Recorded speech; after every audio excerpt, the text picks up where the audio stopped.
أعوذ بالله من الشيطان الرجيم. بسم الله الرحمن الرحيم. وقلنا يا آدم اسكن أنت وزوجك الجنة وكلا منها رغدا حيث شئتما ولا تقربا هذه الشجرة فتكونا من الظالمين. അസ്സലാമു അലൈക്കും വറഹ്മത്തുള്ളാഹി വബറകാതുഹു. സൂറത്തുൽ ബഖറയിലെ 36-ാമത്തെ ആയത്താണ് നിങ്ങൾ ശ്രവിച്ചത്.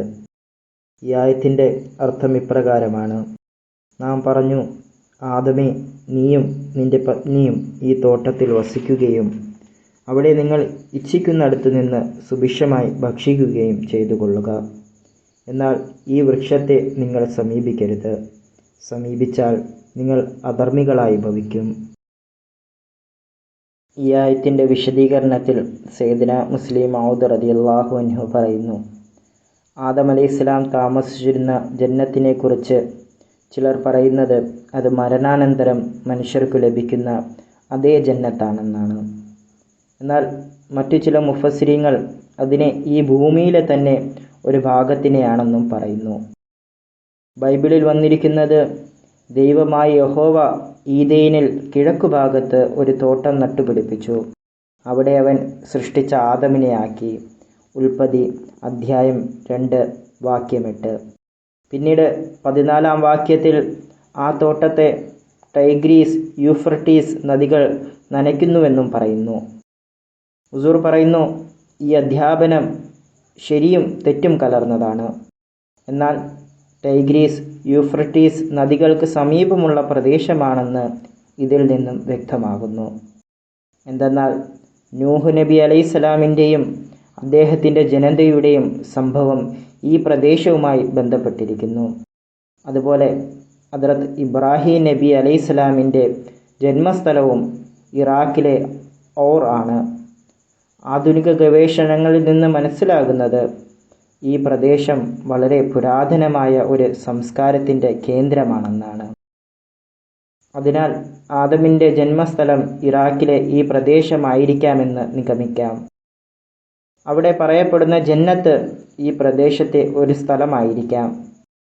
ആ സ്ഥലത്തിൻ്റെ സുഖകരമായ അവസ്ഥയും ആദം അലൈഹിസ്സലാമിൻ്റെ നല്ല ഭരണവും കാരണത്താൽ അതിനെ ജന്നത്ത് എന്ന് വിളിച്ചതുമായിരിക്കാം. അതിനുശേഷം ഹുസൂർ ആദം നബി അലൈഹിസ്സലാം താമസിച്ചിരുന്ന ജന്നത്ത് മരണാനന്തരം ലഭിക്കുന്ന ജന്നത്തല്ല എന്നതിന് 3 തെളിവുകൾ നൽകുകയുണ്ടായി. ഒന്നാമതായി, ഖുർആനിൽ വ്യക്തമാണ്. അള്ളാഹു പറയുന്നു, ഇന്നി ജാഇലുൻ ഫിൽ അർളി ഖലീഫ, ഞാൻ ഭൂമിയിൽ ഖലീഫയെ നിയോഗിക്കാൻ പോകുന്നു. ഇവിടെ അള്ളാഹു ഭൂമിയിലാണ് ആദം അലൈഹിസ്സലാമിനെ ഖലീഫയായി നിയോഗിച്ചത്. ഭൂമിയിൽ ഭരണം നൽകിയതിനു ശേഷം ആദം അലൈഹിസ്സലാമിനെ ആകാശത്ത് താമസിപ്പിച്ചു എന്നത് യുക്തിക്ക് നിരക്കാത്തതാണ്.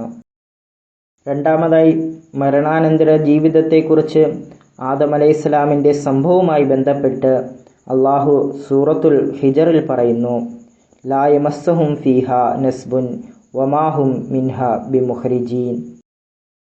അവിടെ അവർക്ക് യാതൊരു ക്ഷീണവും ബാധിക്കുകയില്ല, അവിടെ നിന്ന് അവർ പുറത്താക്കപ്പെടുകയുമില്ല. എന്നാൽ ആദം അലൈഹിസ്സലാം താമസിച്ച ജന്നത്തിൽ നിന്ന് അവർ പുറത്താക്കപ്പെട്ടു.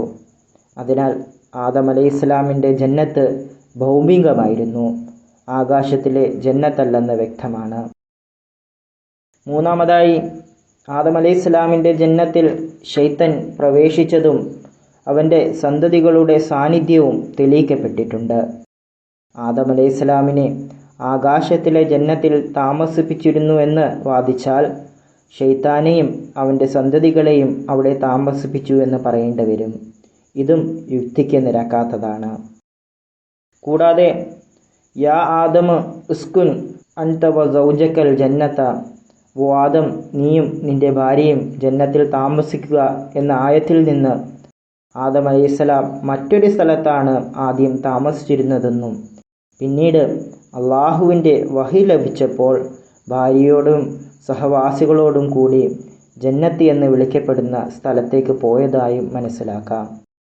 ശേഷം റഗദ എന്ന പദത്തിൻ്റെ വിശദീകരണത്തിൽ ഹുസൂർ പറയുന്നു, ജീവിതത്തിലെ ആവശ്യ വസ്തുക്കൾ സൗകര്യപ്രദമായും സമൃദ്ധമായും ലഭിക്കുന്ന അവസ്ഥയാണ് റഗദ എന്ന് പറയുന്നത്.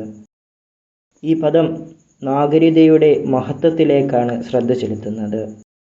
നിങ്ങൾ ഒരുമിച്ച് ജീവിക്കുമ്പോൾ ജീവിത ആവശ്യ വസ്തുക്കൾ സമൃദ്ധമായി ഉൽപ്പാദിപ്പിക്കുവാനും ആവശ്യത്തിനായി ശേഖരിക്കുവാനും കഴിയും. ഇതാണ് ഭൗമിക ജന്നത്ത്. ഇതിൻ്റെ അടിത്തറ നാഗരികതയിലൂടെ ആദം അലൈഹിസ്സലാമിൻ്റെ കാലത്താണ് സ്ഥാപിതമായത്. ഈ നാഗരികതയെ പരിപാലിക്കുന്ന ജനതകളുടെ എല്ലാ അംഗങ്ങളും സുഖമായി ജീവിക്കുന്നു. ഇസ്ലാമും ആദ്യകാലങ്ങളിൽ ഈ അധ്യാപനത്തെ പിന്തുടർന്നതിനാൽ ഓരോ മുസ്ലിമും വിശപ്പ്, ദാഹം, ദാരിദ്ര്യം എന്നിവയിൽ നിന്ന് സംരക്ഷിക്കപ്പെട്ടു. പ്രത്യക്ഷത്തിൽ ഇതൊരു ഭൗതിക ഉപദേശമായി തോന്നുമെങ്കിലും ഇത് മനുഷ്യനെ പാപങ്ങളിൽ നിന്നും തിന്മകളിൽ നിന്നും രക്ഷിക്കുന്ന ജീവിത രീതിയാണ്. കാരണം കൊള്ളയും വഞ്ചനയും ഉണ്ടാകാനുള്ള പ്രധാന കാരണം ദാരിദ്ര്യമാണ്. എന്നാൽ ഈ വ്യവസ്ഥ പാപത്തെ തടയുകയും എല്ലാവർക്കും ആവശ്യ വസ്തുക്കൾ ലഭ്യമാക്കി കലഹങ്ങളുടെ മൂലകാരണം ഇല്ലാതാക്കുകയുമാണ് ചെയ്യുന്നത്. ബാക്കി ഇൻഷാ അല്ലാഹ് അടുത്ത ദർസിൽ. വാഖിർ ദഅവാന അൽഹംദുലില്ലാഹി റബ്ബിൽ ആലമീൻ.